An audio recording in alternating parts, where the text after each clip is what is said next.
Pendant que j'habitais en Europe, j'ai pu visiter plusieurs distilleries dans différents pays. J'ai goûté de merveilleux produits issus de savoir-faire ancestral. À mon retour au pays en 2006, on comptait sur les doigts d'une main les distilleries québécoises. Heureusement, les lois ont changé et maintenant, des dizaines de passionnés peuvent inventer les alcools du terroir. Je suis Patrick Tousignan et je vous invite avec moi à découvrir les distilleries du Québec. Bonjour tout le monde, ici Patrick Tousignan pour découvrir les distilleries du Québec.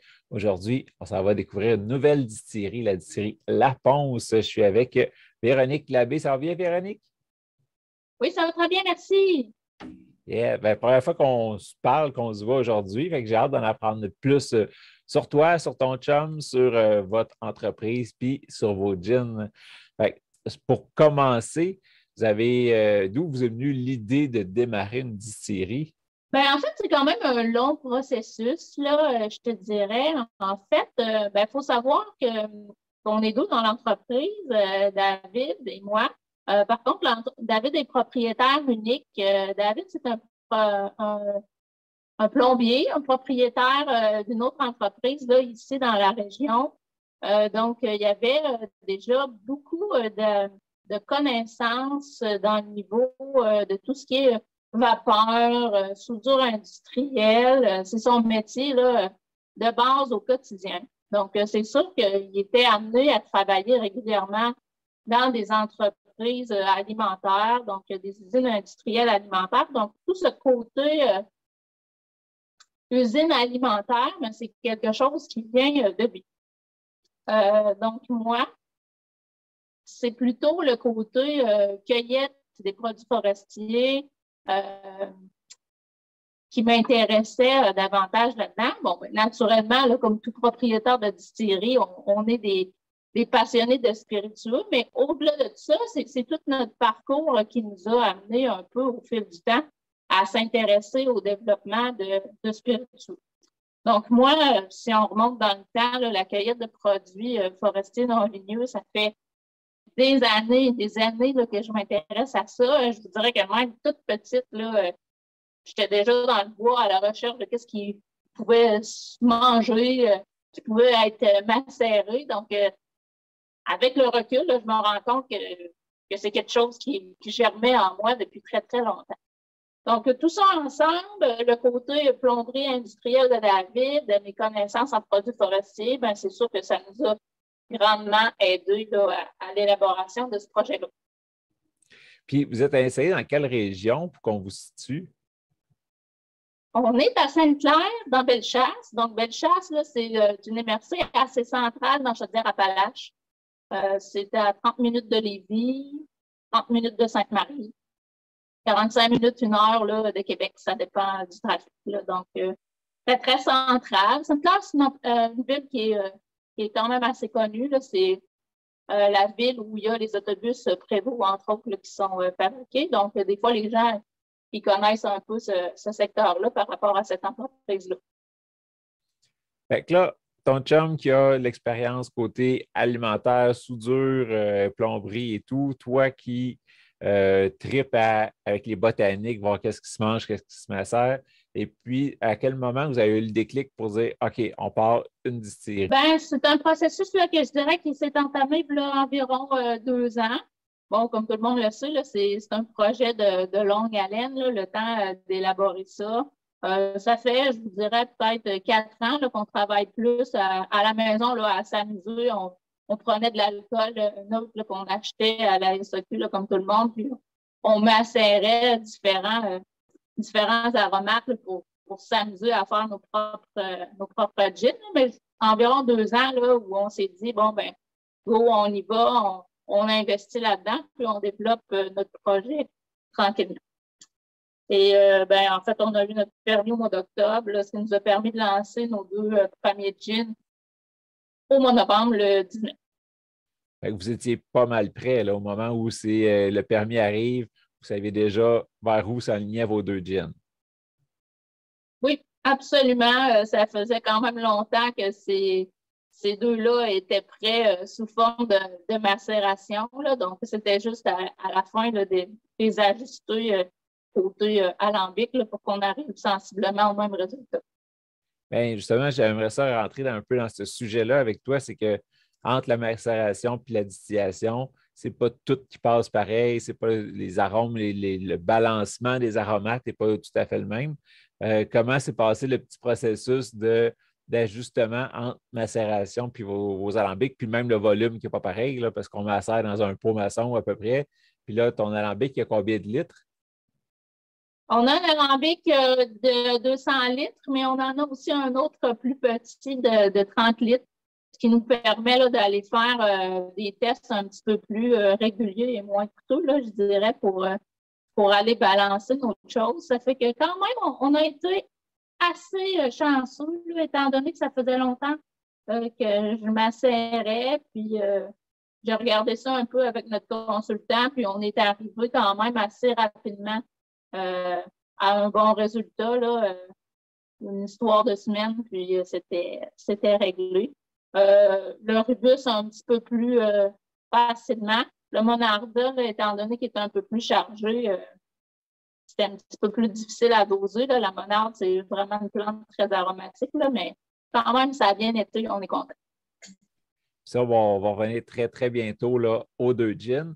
Avant, j'aimerais savoir comment s'est passé le processus pour trouver le nom de la distillerie, parce que tout le monde au Québec connaît une petite ponce, mais comment vous êtes arrêté sur ce nom-là? Comment ça s'est passé? Ben, ici, ça allait de soi dans Bellechasse. Bellechasse, c'est à côté de la Beauce. Là. Moi, je suis une Beauceronne. Maintenant, j'habite ici là, dans Bellechasse, mais oui, la ponce, ça fait partie du folklore québécois, mais particulièrement ici dans Bellechasse, dans la Beauce, aux alentours. Là, euh, mettons que la bouteille verte était encore très populaire par ici. Donc, c'est vraiment le nom qui s'imposait. Là, ça frappe. Puis vraiment, les gens, quand ils viennent à la boutique, ils disent, ah, tu ne pouvais pas appeler ça autrement. Là. Vraiment, dans la région, c'est une marque forte, là, je dirais, d'être allé chercher ce thème-là de la ponce.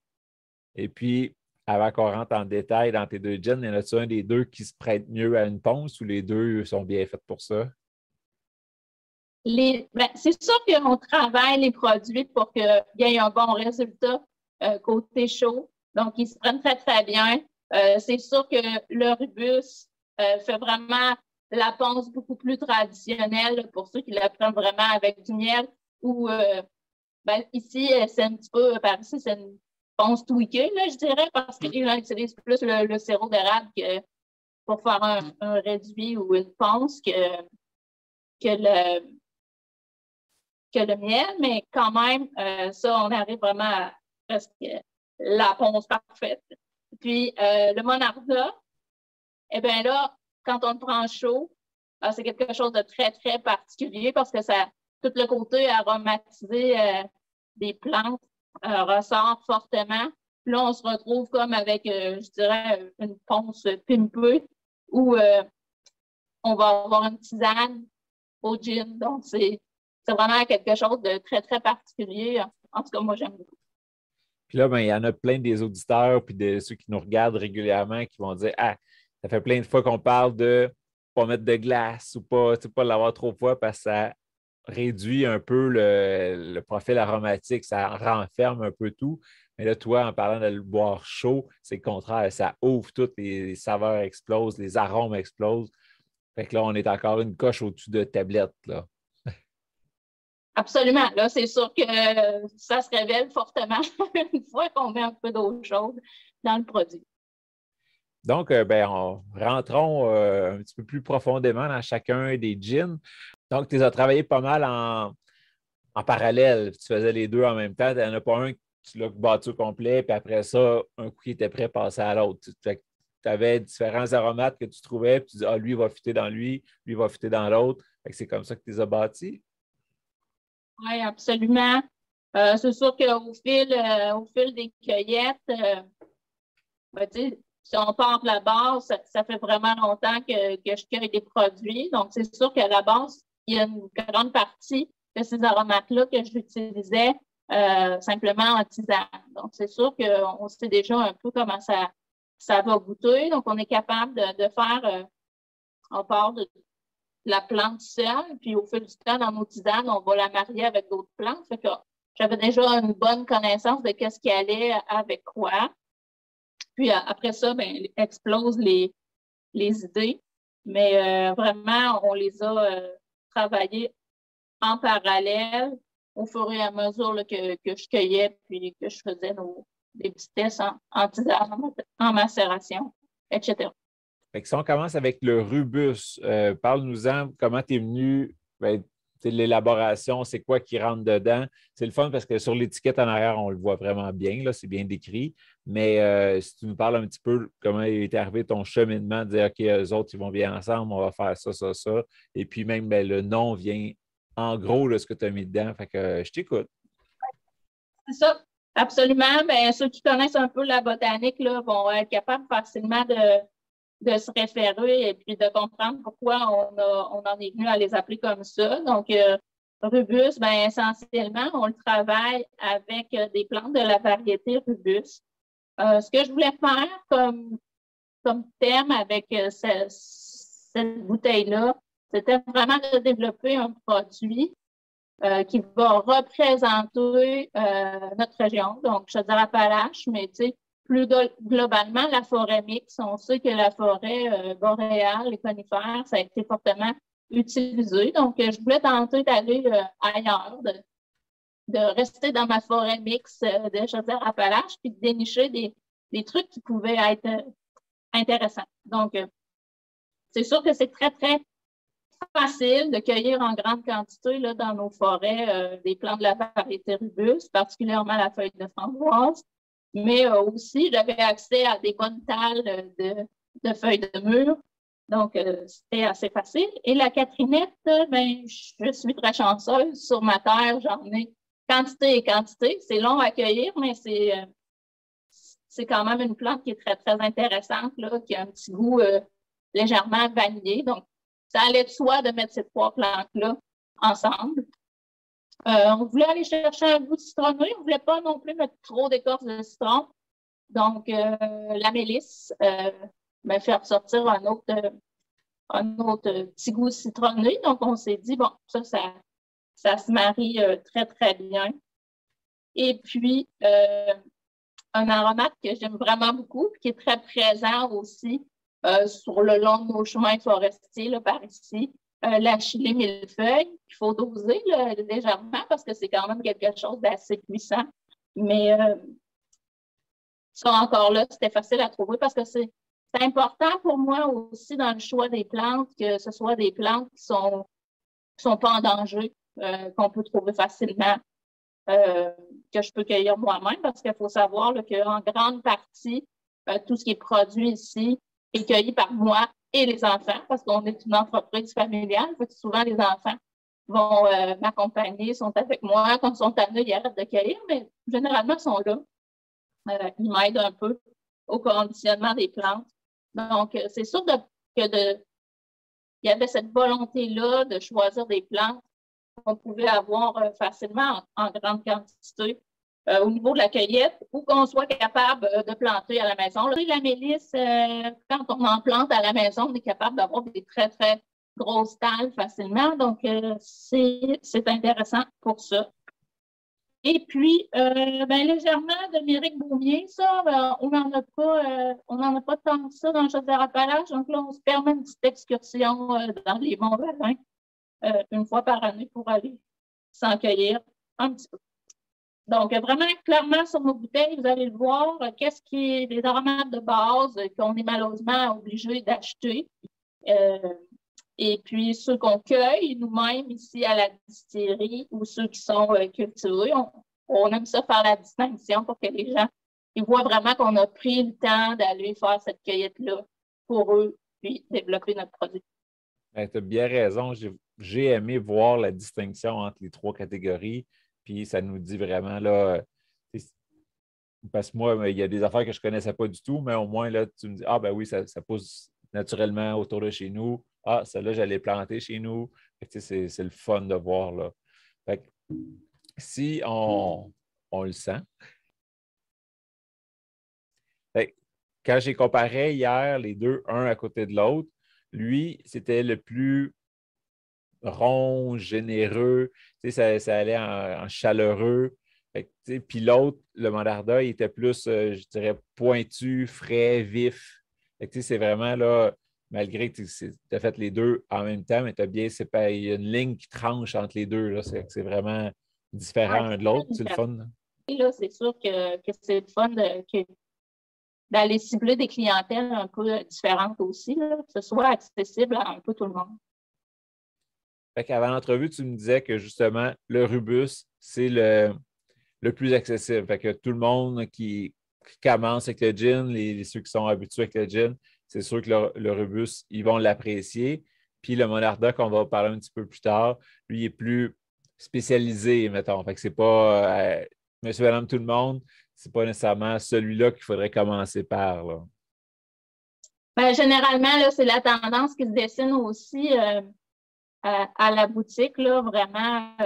Le Rubus, c'est un gin très passe-partout qui va être quand même facile d'accès. Donc, si je me réfère à ceux qui viennent à la boutique là, pour voir qu'est-ce qu'on a fait, là, parce que c'est sûr que c'est un petit village. Sainte-Claire, là, ici, là, on est environ 3000, là, donc c'est sûr que tout le monde vient voir un peu pour nous encourager. Donc, c'est sûr que monsieur, madame, tout le monde qui ne boit pas forcément du gin ou qui connaît juste la fameuse bouteille verte, va dire OK, ouais, celui-là, je l'aime plus, il est moins chargé, tandis que le Monarda, vraiment, là, c'est plus costaud. Je dirais qu'il faut être un petit peu plus habitué pour l'apprécier à sa pleine valeur.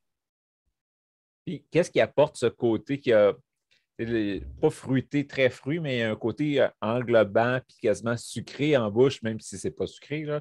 C'est quoi qui apporte ça? C'est-tu le côté justement feuille de framboise puis tout le côté fruit? Bien, en fait, c'est ça. C'est pas tant fruiteux parce qu'on utilise uniquement les feuilles, donc la feuille de framboise, la feuille de mûre, la feuille de caprinette. La feuille de framboise, on la connaît, là, c'est une fleur qui apporte plutôt une feuille qui apporte plutôt des tanins. Mais comme je l'ai mentionné un petit peu plus tôt, la feuille de caprinette, elle, va dégager une huile essentielle plus vanillée. Si on la travaille toute seule, là, des fois, les gens vont l'utiliser en pâtisserie. Vraiment, ça a une petite touche vanillée. Donc, c'est probablement ça qui ressort. Et la feuille de ronce, elle, vraiment va goûter plus le fruit. C'est pas comme croquer dans une mûre, mais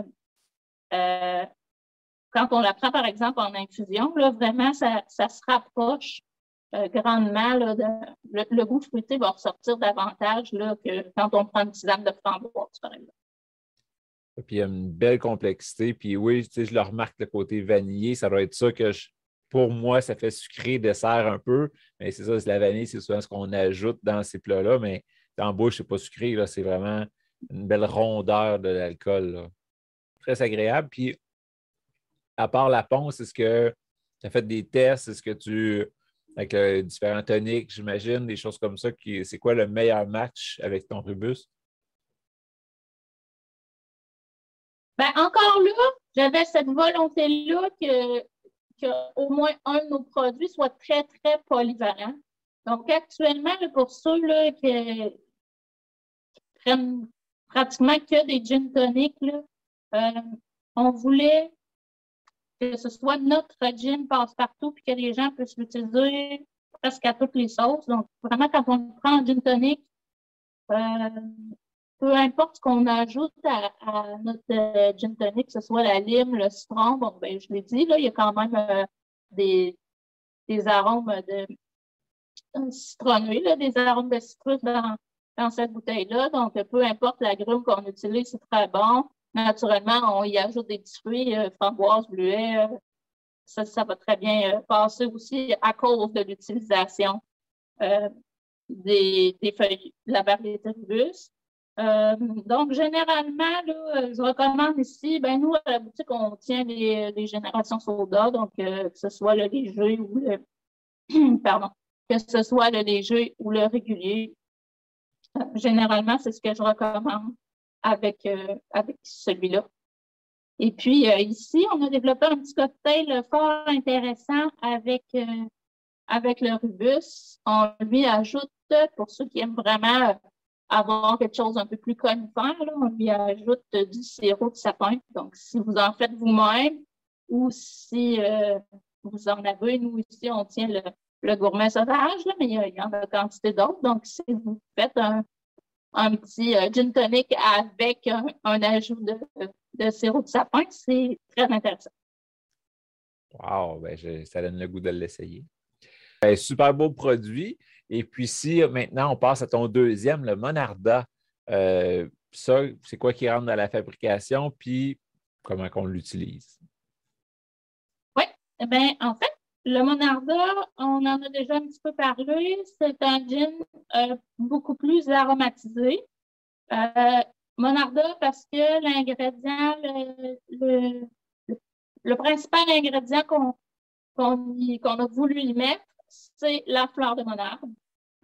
Attention quand même, là, je dis fleur, mais ça ne fait pas nécessairement de lui un gin floral.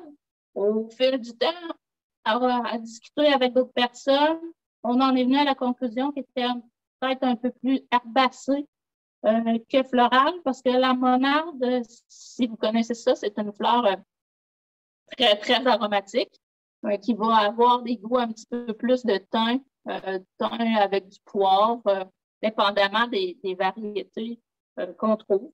Une fleur très commune, là, que probablement vos grands-mères ont toutes dans leur jardin, là, qui est une fleur rouge ou violette, là, dépendamment de la sorte. Donc, celle-là, encore une fois, des fois, on est chanceux, on trouve des tales en nature, on les cueille avec parcimonie, mais on va utiliser plutôt là, des fleurs qu'on cultive nous-mêmes ou souvent les gens qui font de la permaculture en mettent parce que c'est une fleur qui attire les insectes. Donc, pour la pollinisation, c'est très bon. Donc, c'est facile de s'approvisionner chez ceux qui font de la permaculture bio. Là, naturellement, on veut pas avoir d'amis indésirables dans nos produits. Donc, quand on achète des choses, on essaye de les acheter bio.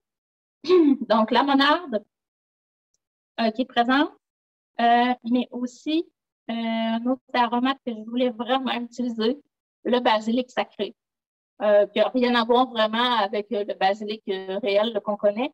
Le basilic sacré, c'est une petite plante bleu-violet. Ça, c'est ce qui va donner au nez le goût sucré, voire même fruité, peut-être que tu sens là, à la dégustation. Vraiment, ça vient donner presque un aspect huileux. Ça, c'est le basilic sacré qui est là-dedans. Et troisième plante qu'on voulait utiliser, encore là avec parcimonie, parce que je sais que c'est pas tout le monde qui aime les petits goûts d'anis. Détrompez-vous, là, c'est pas chargé en anis, mais la fleur d'agastache est présente en infime quantité dans le produit, juste pour aller donner un petit kick d'anis, mais c'est pas tout le monde qui le sent. Ben, tu pourras peut-être commenter là-dessus, là, mais bref, ça, c'est nos trois fleurs qui sont plutôt herbacées que florales. Donc, ça, c'est pour les fleurs. Et puis, ben là, encore, j'ai parlé tantôt d'excursions dans les Monts-Valin annuellement. Donc, on est allé se cueillir du thé du Labrador qu'on a mis aussi là-dedans. Sinon, est-ce que j'oublie un ami? Ah oui, la feuille de lime kéfir qui se marie très, très bien avec la monarde, mais encore là, il y en a très peu. Là, c'est pour aller balancer un peu nos citrus dans le produit. Donc, parce que pour la plupart des éléments, tu as dit il y en a très peu, il y en a très peu, il y en a très peu, mais au final, ça donne, comme tu l'as dit, quelque chose de chargé en arômes. C'est vraiment c'est gourmand, là, mais comme j'expliquais tantôt la différence entre les deux, un qui me paraît plus, je dirais, rond, chaud. Celui-là, c'est plus frais, vif, craquant. Fait que, entre les deux, là, c'est fait vraiment un à côté de l'autre. Mais oui, au nez, là, C'est vraiment beau. Pas un côté bonbon dans le mauvais sens, là, mais c'est quand même, c'est pas floral, floral, comme tu as dit. C'est un côté fruité qui va chercher plein d'arômes. Puis moi, dans ma tête, Monarde, on s'enlignait un peu vers la bergamote, et puis on ne le trouve pas trop bergamote dans le gin, là. Non, C'est ça, ben, tu en as parlé un peu. Ceux qui ne connaissent pas, ben, moi, je trouve que la monarde, ça ressemble un petit peu comme à un feu d'artifice. Ça. C'est des petits pétales un peu enroulés sur lui-même. Là. Fait que c'est plein de petits pétales qui s'envolent dans tous les sens. Puis ça sent très beau. Surtout que tu y touches en passant, là, ça sent. C'est le fun de voir que c'est pas juste, c'est pas un copier-coller, j'ai sorti 2 gins, mais finalement, tu ne sais même pas lequel est lequel. Là. C'est vraiment le jour et la nuit. Il y en a, c'est comme pas yin et yang, là, mais c'est deux euh, complètement opposés, puis les deux sont bien faits, bien travaillés. Fait que bravo, tu as fait des belles sélections d'aromates. merci. Et puis celui-là, euh, tu le bois comment? Tantôt, on a parlé de ma bonne tisane chaude. Donc, ça, c'est à essayer, là. Vraiment, essayez-le. C'est surprenant. Euh, c'est sûr que je privilégie vraiment à cause de toutes les saveurs de l'utiliser sec ou sur glace pour vraiment le goûter comme il faut. J'aime pas trop aller le masquer avec du tonic. Si vous le faites, prenez un tonic vraiment très, très peu chargé. Mais encore là, dans notre développement de petits cocktails maison, là, parce que les madames l'aiment beaucoup. Même s'il est plus aromatique, là, souvent, des fois, les dames vont prendre lui probablement à cause du petit côté sucré, fruité. Pour une certaine proportion de dames, c'est très, très intéressant. Je recommande l'utilisation de jus de bleuet sauvage en faible quantité. Là, des fois, on va aller mettre 3 quarts d'once, 1 once de bleuet sauvage, notre gin, puis on allonge à l'eau pétillante. Puis le bleuet sauvage se marie très, très bien avec la monarde. Donc, c'est ma petite suggestion que je fais. Quand tu le fais en tisane chaude, là, comment que tu. Explique-moi ta recette, c'est quoi? Une tasse, tu mets 5-6 onces d'eau chaude, tu la laisses refroidir un petit peu, puis tu rajoutes 1 once et demi de Monarda ou. Oui, ben, c'est à peu près ça, les quantités. Là. Mais en fait, d'avance, on va mettre notre gin, puis tout de suite, on rajoute notre eau chaude. Là. Naturellement, on ne veut pas qu'elle soit trop, trop bouillante parce qu'on veut pouvoir le savourer tout de suite avant que tout ça s'évapore. Là. Mais simplement, comme ça, eau chaude, et puis vous pouvez rajouter un petite tranche de lime déshydratée si vous en avez. Là. Ça vient faire ressortir un peu la lime kéfir, ça rajoute un peu plus. En tout cas, ça débouche le nez, ça, assurément. Si vous avez un petit rhume, là, c'est pas médical, mais quand même, ça peut faire déboucher le nez. Simple comme ça. Parce qu'il y en a qui aiment ça, tu sais, faire des road trips, puis ceux qui ne sont pas de votre coin, il faut qu'ils partent de Montréal, mais tu sais, se donner une idée de. Là, ça s'est donné qu'on a lancé nos produits en même temps que Lauren Legend à Lévis. Oui. Que les gens ils faisaient une grosse tournée. Là. C'était payant pour eux cette fin de semaine-là. Ils étaient capables de monter leur collection rapidement. Il y a à Saint-Anselme une distillerie elle, qui a un permis artisanal qui est Cameroun-Saint-Philippe. Donc, ça, c'est à point pratique 10 minutes de chez nous. C'est sûr que dans Bellechasse, Tourisme Bellechasse a développé vraiment une route des alcools du terroir. Donc, il n'y a pas seulement les les 3 distilleries parce que ça inclut Sainte-Sabine également parce que c'est Bellechasse et Chemin. Pardon, il y a également des microbrasseries, des petits vignobles. Donc, vraiment, si c'est ce que vous recherchez, il y a toute une route des alcools là, qui est élaborée par ici. Donc, ça comble une journée. Wow! Puis peut-être les tirer sur 2 jours même pour profiter pleinement. Ouais. Là, pour l'instant, vous êtes ouvert juste, ben, vous vendez juste sur place, pas encore à la SAQ, tu l'as dit. J'imagine que c'est dans les plans là, de rentrer à la SAQ. On espère que ça va se faire très, très bientôt, mais d'ici là, il y a une seule option, c'est de venir à la boutique à Sainte-Claire. pour faciliter les choses, on est ouvert presque chaque jour. Puis même si c'est fermé, s'il y a un véhicule dans la cour, cogné, sonné, on est toujours là, David et moi, et les enfants. On ouvre la porte, puis c'est pas plus compliqué que ça. On vous fait déguster, puis vous pouvez repartir avec vos bouteilles. Mais pour le temps des fêtes, on est ouvert presque chaque jour, sauf à Noël et au jour de l'an. Sinon, la meilleure façon de vous suivre là, pour justement avoir l'annonce de quand c'est disponible en SEQ, vos heures d'ouverture et tout, vous avez un beau Facebook? Oui, même notre Facebook est assez animé là, parce que chaque jour, on y tient soit des recettes cocktails, on sort des boîtes cocktails pour donner un peu des idées aux gens. Donc, actif sur Facebook, on répond rapidement aussi, généralement. Et notre site internet, microdistillerie-laponce.com. Vous pouvez vous abonner à l'infolette pour être certain de voir passer nos annonces de lancement de produits. Et là, tu viens de parler de lancement de produits. Est-ce que tu travailles déjà sur autre chose? Oui, bien, on est en test déjà pour un troisième gin qui va être encore une fois complètement ailleurs. Comme mentionné, c'est qu'on essaye d'aller toucher un peu à toutes les palettes pour aller rejoindre un peu des clientèles variées, pour être contraint simplement à une seule clientèle. Mais c'est sûr que depuis le temps que je m'assère différents produits, j'ai toutes sortes d'autres idées de liqueurs, de vodka aromatisé, donc c'est à suivre. Non, c'est ça. Pas de date de sortie encore pour rien, là. Non. Mais on ne va pas se contraindre uniquement au gin.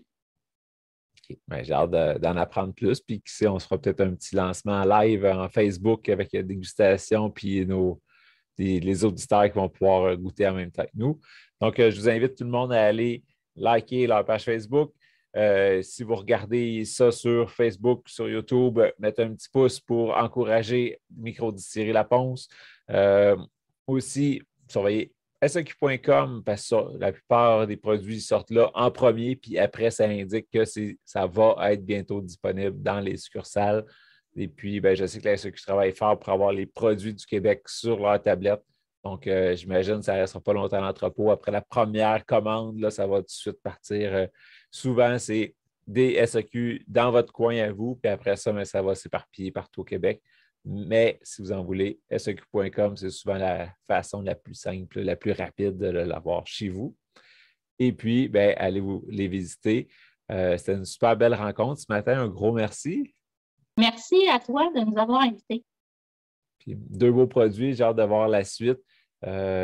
Puis là, ce matin, ça se pouvait qu'on soit aussi avec ton chum, mais ton chum est avec le bébé qui ne veut pas dormir. Donc, on va peut-être se recroiser une prochaine fois avec David Fournier. Qui soit là. Parfait. Un gros merci. Merci.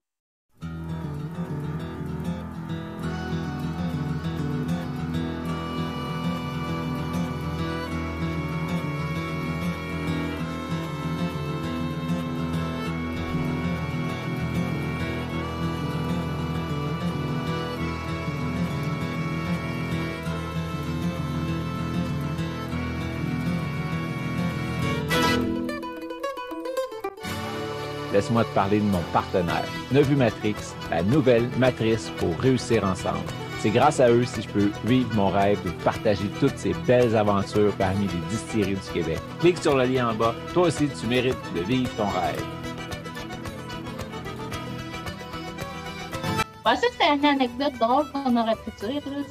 C'est que quand j'ai choisi le nom Monarda, j'ai pas pensé que les gens ils allaient twister les lettres et puis que ça allait souvent sortir comme le vaccin Moderna. Donc, rien à voir avec le vaccin. C'est seulement une similitude des lettres, mais c'est vraiment à l'intérieur de la monarde et non Moderna.